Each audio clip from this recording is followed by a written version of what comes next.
주시는 하나님의 말씀은 신약 성경 마가복음 4장 35절에서 41절까지의 말씀입니다.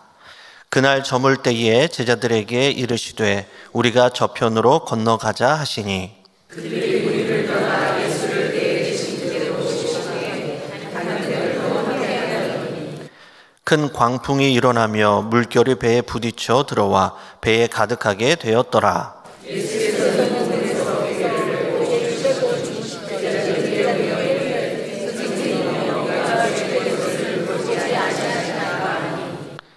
예수께서 깨어 바람을 꾸짖으시며 바다더러 이르시되 잠잠하라 고요하라 하시니 바람이 그치고 아주 잔잔하여 지더라.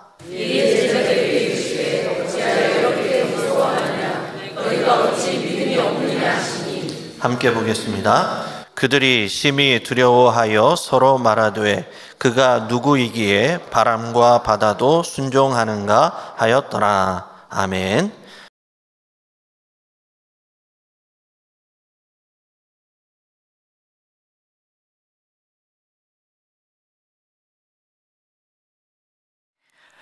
네, 오늘 우리에게 주신 하나님의 말씀, 오늘 본문은 마태, 마가, 누가 복음에 공통적으로 나오는 말씀입니다. 바로 예수님께서 갈릴리 바다의 풍랑을 잔잔하게 하신 말씀이 오늘 말씀입니다. 그런데 풍랑을 잔잔케 하신 말씀 앞에는 4가지 비유에 대해서 나옵니다. 예수님께서 풍랑을 잔잔하게 하시기 전에 먼저 하나님 나라에 대해서 말씀하셨습니다. 4가지 비유로 말씀하셨지요. 그 비유는 씨 뿌리는 자의 비유, 등경 위에 놓여진 등불의 비유, 자라나는 씨의 비유, 겨자씨 비유, 이렇게 4가지 비유를 통해서 하나님 나라에 대해서 말씀하셨습니다. 하나님 나라는 어떤 나라일까요? 하나님 나라는 우리가 죽어야만 가는 나라가 아닙니다. 바로 하나님께서 통치하시는 나라, 하나님께서 계시는 곳이 바로 하나님 나라입니다. 그곳이 감옥이라면 그곳이 하나님 나라이죠. 하나님께서 계시는 곳이 감옥일지라도 그곳이 하나님이 계시다면 하나님 나라입니다. 예수님께서 계시는 곳이 바로 하나님 나라이지요. 지금 이 자리에 예수님께서 우리와 함께 하십니다. 그러면 이 자리가 바로 하나님 나라인 것입니다. 예수님께서 이렇게 하나님 나라에 대해서 말씀하시고 배를 타고 다른 지역으로 가십니다. 날이 저물 때쯤 배를 타셨지요. 하나님 나라에 대해서 말씀하시고 배를 타시고 제자들과 함께 다른 지역으로 이동하십니다. 예수님이 배에 타셨고 제자들도 함께 탔기 때문에 그 배 자체가 예수님이 계시기 때문에 배 안이 바로 하나님 나라입니다. 그러나 제자들은 몰랐습니다. 예수님과 함께한 곳이 하나님 나라임을 제자들은 알지 못했지요. 예수님께서 배를 타고 도착하려고 한 그곳은 거라사라고 하는 지역입니다. 잘 아시는 것 다 잘 아시겠지만 거라사라고 하는 곳은 이 돼지 2,000마리의 이 군대 귀신이 들어가서 몰사한 지역, 그 지역이 거라사 지역입니다. 예수님께서 그 군대 귀신 들린 자를 자유케 하기 위해서 예수님과 제자들이 배를 타고 이동하고 있는 것입니다. 거라사 지역은 이 시리아에서 징집된 로마 군대, 그 사람들이 사는 곳입니다. 퇴역 군인들이 사는 곳이지요. 이방인 지역입니다. 그 사람들은 돼지고기를 먹습니다. 유대인들은 돼지를 이 부정적인 짐승으로 여겼습니다. 그래서 이 거라사에는 되도록이면 가지 않으려고 합니다. 하지만 예수님은 제자들과 함께 거라사 지역으로 가십니다. 왜냐하면 하나님 나라에 대해서 하나님을 모르는 자들이 너무나 많기 때문입니다. 또한 귀신에 붙들려서 자유가 없는 자들이 있기 때문입니다. 그래서 예수님은 제자들과 함께 거라사로 지금 가고 계시는 겁니다. 그런데 거라사로 가는 가운데에 광풍이 붑니다. 말 그대로 광풍은 미친 듯한 바람이지요. 광풍이 불어서 배가 금방이라도 이렇게 뒤집어질 것 같습니다. 광풍이 불어서 이 배가 금방이라도 가라앉을 것 같습니다. 그때에 이 제자들의 마음은 어떠했을까요? 제자들은 예수님께서 타라고, 이 배에 타라고 해서 탔습니다. 하나님이시면서 하나님의 아들이신 예수님께서 타라고 해서 순종해서 탔더니 배가 뒤집어질 것 같습니다.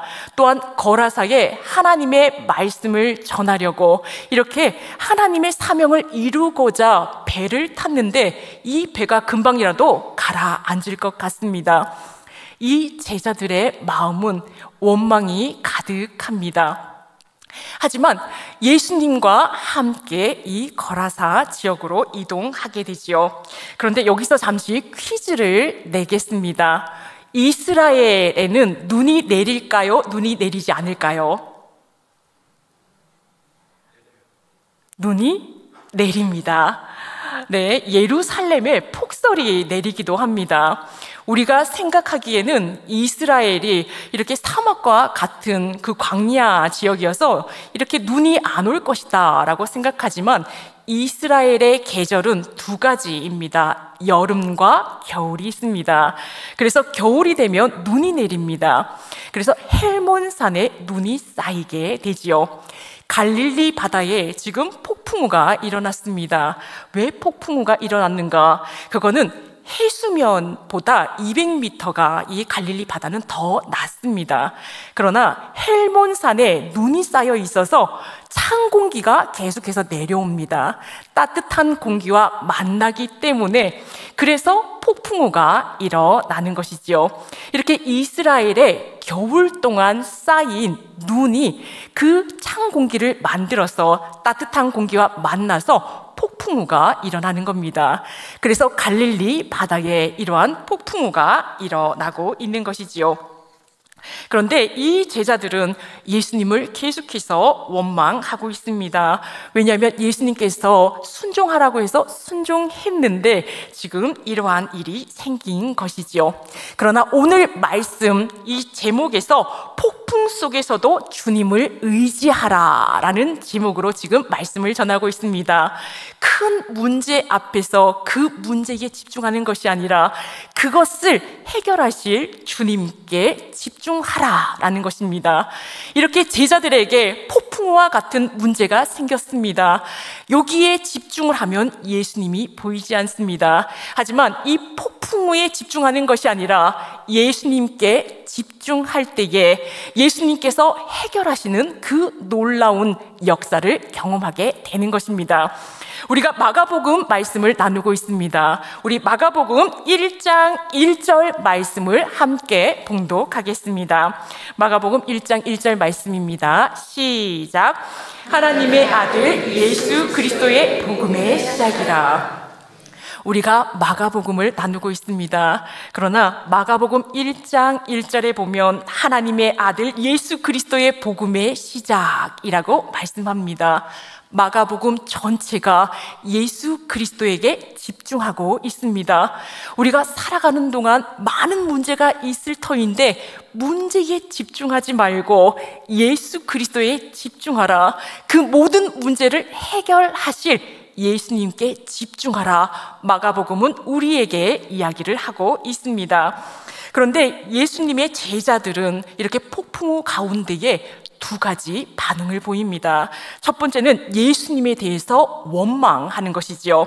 마가복음 4장 38절 말씀을 함께 봉독하겠습니다. 시작. 예수께서 오물에서 베개를 베고 주무시더니 제자들이 깨우며 이르되 선생님이여 우리가 죽게 된 것을 돌보지 아니하시나이까 하더니 예수님을 원망하고 있습니다. 예수님의 말씀에 순종하였더니 이렇게 광풍이 불어서 우리가 죽게 되었다라는 것입니다. 그 마음에 예수님의 원망에 대해서 가득합니다. 두 번째는 두려움이 있습니다. 제자들 가운데에 어보였던 제자들이 있는데 자기가 할 수 있는 모든 것을 했지만 이 폭풍우를 막을 수가 없습니다. 미래에 대해서 알 수 없으니 너무나 두렵습니다. 작년에 영훈교회 교육부 전도사님들과 함께 수련회를 갔습니다. 교육1부 교육자들 전도사님들과 수련회를 갔고 단합회를 하기 위해서 롯데월드에 갔습니다. 롯데월드에 가서 놀이기구를 이렇게 타려고 하는 것이죠. 우리 전체 교육자는 9명이었고 4명은 스릴이 넘치는 놀이기구를 탈 4명과 절대로 스릴이 있으면 안 되는 5명과 이렇게 나누어서 이 롯데월드 놀이기구를 탔습니다. 저는 어디에 속했을까요? 네, 스릴이 넘치는 그 팀에서 같이 스릴이 만점인 그런 놀이기구를 탔습니다. 예, 스릴이 넘치는 걸 너무너무 좋아합니다. 그래서 이 스릴이 넘치는 그 놀이기구를 타는데 거기서 제가 깜짝 놀랐습니다. 우리 전도사님들이 너무나 순수한 믿음을 가지고 있다라는 겁니다. 왜냐하면 사방에서 깍깍 하는 소리가 들립니다. 그런데 우리 전도사님들은 어떻게 했을까요? 주여! 주여! 주여 3창 이상의 주여를 외치면서 그 스릴 넘치는 그런 놀이기구를 탔습니다. 그 모습을 보면서 정말 우리 영훈교회 교육부의 우리 전도사님들은 참 순수한 믿음을 가지고 있구나라는 생각을 했습니다. 이 스릴 넘치는 이 놀이기구를 타면 재미있습니다. 그 이유가 뭐냐면 일단 기다리는 동안에 이제 심장이 좀 떨리긴 하지만 기다리는 동안에 어떻게 시작되고 어떻게 놀이기구가 진행되고 언제 마치는지 그것을 알기 때문입니다. 그러나 그것을 알지 못하면 두려워서 타지 못할 겁니다. 탔는데 1시간이고 2시간이고 언제 끝날 줄 모른다면 미래를 알 수 없다면 너무나 무서워서 타지 못할 것입니다. 오늘 본문에서 제자들이 그러했습니다. 배를 타고 가는데 광풍이 붑니다. 바이킹과 같이 아주 너무나 바람이 부는 그런 상황입니다. 그곳에서 너무나 무서웠지요. 왜냐하면 언제 끝날 줄 알면 무섭지 않을 텐데 언제 끝날지 모르기 때문입니다. 그래서 두려웠습니다. 두려움 가운데에 예수님을 깨우지요. 주여, 주여 일어나소서. 주여 우리가 죽게 되었나이다. 주여 일어나소서. 주여 예수님을 깨웁니다. 주여 주여라는 말을 보면 마태복음, 마가복음, 누가복음이 헬라어가 다 다르게 나옵니다. 마태복음의 주여 주여는 키리에 키리에입니다. 마가복음에서는 선생님 선생님 일어나소서 디다스켈레 디다스켈레입니다. 누가복음의 주여 주여는 에피스타타 에피스타타입니다. 누가복음의 에피스타타라는 말은 내 곁에서 보호해 주시고 지켜 주실 주님 일어나소서 나를 보호해 주시고 지켜 주실 분이여 라는 뜻입니다. 에피스타타 에피스타타 간절하게 예수님을 찾습니다. 예수님께 부르짖고 난 뒤에 예수님께서 일어나셔서 대답을 하시죠. 마태복음, 마가복음, 누가복음 조금씩 다르게 대답을 하십니다. 마태복음 8장 26절 말씀입니다. 마태복음 8장 26절에 보면 예수님께서 어찌하여 무서워하느냐 믿음이 작은 자들아 말씀하십니다. 하나님이 내가 옆에 있는데 왜 무서워하느냐? 믿음이 작은 자들아 말씀하고 있습니다. 마가복음 4장 40절 말씀에 보면 어찌하여 이렇게 무서워하느냐? 너희가 어찌 믿음이 없느냐라고 하십니다. 무서워하고 두려워하는 그것 자체가 믿음이 없는 것이다 라고 예수님이 말씀하십니다. 그리고 누가복음 8장 25절 말씀에서는 제자들에게 이르시되 너희 믿음이 어디 있느냐 하시니, 너희의 믿음이 어디에 있느냐 예수님이 물으십니다. 누가복음에 주여 주여 에피스타타는 내 곁에 계시는 주여, 나를 보호하시고 지켜주시는 분이여 나를 도우소서라는 뜻인데, 말로는 그렇게 하면서 마음으로는 믿지 못하고 있다라는 겁니다. 너희 믿음이 어디 있느냐? 입술로는 보호하시고 지켜주시는 분이여 라고 말을 하는데 너희의 믿음은 어디에 있느냐라고 묻습니다. 예수님께서 지금 이 자리에도 우리에게 묻습니다. 너희의 믿음은 어디에 있느냐? 우리는 이야기합니다. 하나님은 피난처 되시고 늘 함께 하시고 능력 주시고 전지전능하신 분이십니다. 내 편 되십니다 라고 우리는 말로 고백합니다. 그러나 마음으로, 믿음으로 정말 믿고 있는가? 예수님께서 너희 믿음이 작다, 믿음이 없다, 너희 믿음은 어디에 있느냐? 우리에게 물으십니다. 예수님께서 나를 믿으라, 내가 모든 것을 해결하여 주겠다, 예수님께서 말씀하여 주십니다. 성경 말씀 안에도 이러한 내용들이 많이 있습니다. 이 출애굽기 15장 말씀에 보면 하나님께서 이스라엘 백성들을 홍해를 열어서 건너가게 하셨습니다. 출애굽기 14장에서 홍해를 열어서 건너게 하여 주셨지요. 놀라운 역사를 보여주셨습니다. 구름 기둥, 불 기둥으로 인도하여 주셔서 3일 길을 가게 하셨습니다. 하나님께서 홍해를 열어주셨고 건너서 구름 기둥, 불 기둥으로 하나님께서 3일 길을 가게 하셨다면 이 이스라엘 백성들은 하나님이 인도하여 주셨으니 이제 에덴 동산과 같은 것이 나올 것이다 기대했습니다. 하지만 3일 뒤에 도착한 곳은 마라였습니다. 물이 다 씁니다. 쓴물이 나오는 거죠.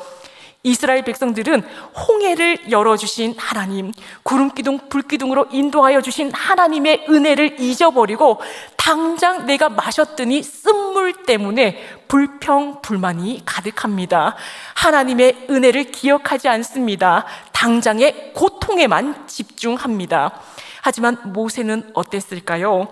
모세는 고통에 집중하는 것이 아니라 하나님께 집중합니다.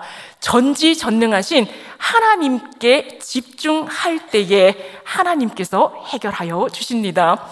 예수님도 마찬가지죠. 우리에게 고통에 집중하는 것이 아니라 예수님께 집중하라. 그러면 내가 해결해 주겠다. 예수님께서 말씀하여 주십니다.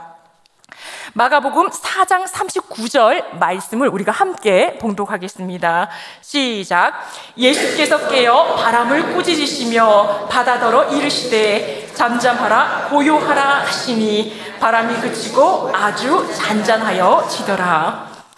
예수님께서 말씀하시면 모든 문제가 해결될 수 있습니다. 그렇게 몰아치던 광풍이 잔잔하여 졌다라고 합니다. 지금 그림을 보시면 이 그림은 렘브란트의 그림입니다. 이 작품의 제목은 갈릴리 바다의 폭풍이라고 하는 그런 작품이지요. 렘브란트가 갈릴리 바다의 폭풍을 그렸습니다. 예수님은 어디 계실까요? 예수님은 뒤쪽 고물에 누워 계십니다. 자, 빨갛게 동그라미 친 부분에 예수님께서 계시고 그 사방으로 12제자가 있습니다. 렘브란트가 12제자의 그 얼굴 표정들을 너무나 자세하게 그렸고 또 그 배멀미를 하여 토하고 있는 그런 제자도 그렸습니다. 예수님과 12제자를 그렸는데 렘브란트는 이 그림을 그리면서 자신도 그려 넣었습니다. 렘브란트는 어디 있을까요? 예, 넘겨주시면 렘브란트는 이렇게 파란 옷을 입고 있습니다. 이 줄을 잡고 있고 모자를 눌러 쓰고 있습니다. 렘브란트가 들어가서 12제자가 있는데 13명의 제자가 되었죠. 렘브란트가 왜 자기를 저 그림 속에 넣었을까? 그것은 이때에 렘브란트의 자기의 그 인생이 이 폭풍우와 같은 인생이었기 때문입니다. 렘브란트의 그 아내는 죽었고 4명의 자녀가 있었는데 그 가운데 3명의 자녀가 죽었습니다. 어머니가 돌아가셨고 또 이 렘브란트는 파산되었습니다. 그래서 아무것도 가진 것이 없는, 정말 많은 것을 잃어버린 이 폭풍우와 같은 그러한 현실 속에서 렘브란트는 이 예수님이 타고 계시는 이 배 안에 자기를 그려 넣었습니다. 왜 그려 넣었을까요? 자기가 이곳에 있으면 예수님이 함께 하시기 때문에 곧 이 폭풍이 잠잠해질 것을 알기 때문입니다. 그래서 렘브란트는 이 모든 것을 알고 자신의 모습을 이 배 안에 그려 넣었던 것입니다. 그러나 우리가 주님과 함께 하면서도 또 어려운 문제들, 풀리지 않는 문제들이 있을 수 있습니다. 천재로 통하는 원자력 분야의 세계적인 권위자 정근모라고 하는 박사님이 있습니다. 이분은 경기중학교, 고등학교를 수석으로 입학했습니다. 경기고등학교 수석으로 입학한 후에 4개월 만에 서울대에 차석으로 합격을 하게 됩니다. 월반에서 서울대에 차석으로 합격을 했던 것이죠. 24살에 플로리다대 교수가 되었습니다. 뉴욕 공대 교수, 한국과학원 카이스트 부원장, 과기처 장관을 2번 역임을 한 사람입니다. 이 사람은 평범한 장로교 신자였습니다. 하지만 나이가 40세쯤 되었을 때에 그의 아들 진후가 신부전증이라고 하는 진단을 받게 됩니다. 이때부터 하나님께 매달리기 시작했죠. 그러나 이 아들은 36살의 나이에 하나님의 부르심을 받습니다. 36이 될 때까지 6번의 아주 고통스러운 수술을 받았어야 했습니다.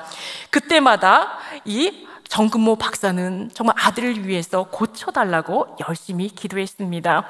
36살에 하나님의 부르심을 받았죠. 그런데 이 어느 날 부흥의 때에 이 정근모 박사가 하나님께 눈물을 흘리면서 슬픈 마음에 간절히 기도하고 있었습니다. 그때 하나님께서 세밀한 음성을 이 정근모 박사에게 주셨지요. 그 하나님께서 정근모 박사에게 말씀하십니다. 내가 너를 얼마나 사랑하는지 아느냐?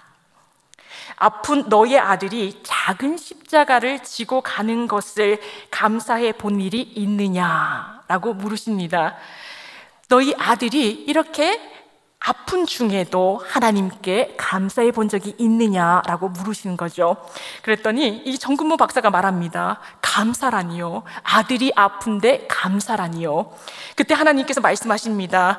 너의 아들이 아니었다면 너는 나에게 이렇게 기도할 수 있느냐라고 물으셨다라고 합니다. 이 정근모 박사님은 이 세밀한 하나님의 음성에 고개를 떨구고 그때 하나님께 참회의 눈물을 흘렸다고 합니다. 그 이후로 참된 평안을 얻었다라고 하지요. 우리의 고통이 완전히 내가 생각하는 대로 그렇게 해결되지 않는다 할지라도 우리가 주님께 의지할 때에 하나님께서 가장 좋은 길, 바른 길로 주님께서 인도하여 주십니다. 한때 미국의 베스트셀러가 된 랍비 헤롤드 쿠시너라고 하는 사람이 있습니다. 헤롤드 쿠시너는 하나님의 사람에게 나쁜 일이 생길 때라고 하는 그런 책을 썼습니다.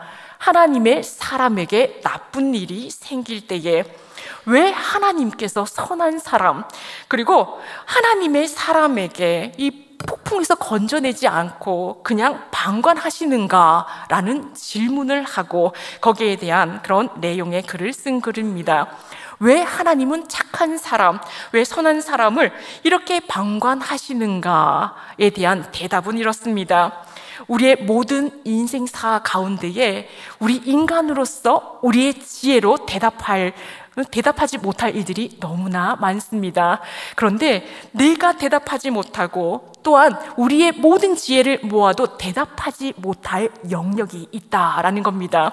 그러한 영역은 하나님만 아시는 영역이다라는 것이지요. 그래서 우리가 살아가는 동안에 하나님의 주권에 맡겨야 되는 영역이 있다라는 겁니다. 하나님, 왜 선한 사람들에게 나쁜 일이 생깁니까? 왜 어려운 가운데 건져내지 않으시고 방관하십니까? 라는 물음에 이렇게 우리 모든 인생사 가운데에 우리의 지혜로 알 수 없는 부분은 하나님께 온전히 맡겨드려야 된다. 하나님의 주권에 맡기는 것이 바로 믿음이다 라고 말씀하고 있습니다. 하나님은 자녀인 우리가 괴로워하는 것, 고통스러워하는 것을 원치 않으십니다. 우리가 모든 상황 가운데 과거와 현재와 미래를 아시는 하나님께서 자녀인 우리가 고통스러운 그런 처지에 놓이는 것을 하나님은 싫어하십니다. 그 상황 가운데 가장 좋은 길로, 바른 길로 인도하시는 분이 바로 하나님이십니다. 그래서 그러한 일에는 하나님의 주권에 맡겨야 한다라는 겁니다. 말씀을 맺겠습니다. 폭풍 속에서도 우리에게 주님께 의지하라 합니다. 폭풍에 집중하는 것이 아니라 예수 그리스도에 집중하라 합니다. 이 모든 폭풍과 어려움을 해결하실 예수님께 집중하라. 그러면 예수님께서 해결하여 주신다 말씀하고 있습니다. 또한 예수님과 함께 있는데도 이것이 해결되지 않는 그런 일들이 있습니다. 그러한 때는 이 모든 것을 하나님의 주권에 맡겨라. 이 모든 것을 알고 계시는 하나님, 전지전능하신 하나님, 창조주 하나님께서 우리가 고통받는 것을 싫어하시는 하나님께서 가장 선하신 길로, 가장 좋은 길로 인도하여 주십니다. 앞으로 폭풍 가운데도 폭풍에 집중하는 것이 아니라 온전히 예수님께 집중함으로, 또한 예수님의 통치하시는 그 나라에 주님과 늘 함께함으로 참된 평화가 넘치는 우리 모두가 되시기를 축원합니다. 기도하시겠습니다. 사랑의 하나님, 오늘 말씀을 통하여 우리가 처한 문제와 어려움에 집중하는 것이 아니라 오직 예수님께 집중하고 예수님만 의지하라고 하시니 감사드립니다. 풍랑을 잔잔케 하신 주님께서 우리의 문제도 해결해 주심을 믿습니다. 그러나 주님의 뜻에 의하여 문제가 해결되지 않더라도 주님께서 가장 좋은 길로 인도하여 주심을 믿습니다. 예수님을 믿고 의지함으로 내 믿음이 작다, 없다, 너의 믿음은 어디에 있느냐 책망을 듣지 않고 내 믿음이 너를 구원하였다, 주님을 온전히 믿음으로 주님께 칭찬받는 우리 모두가 되게 하옵소서. 이 모든 말씀 우리 주 예수 그리스도의 이름으로 기도합니다. 아멘.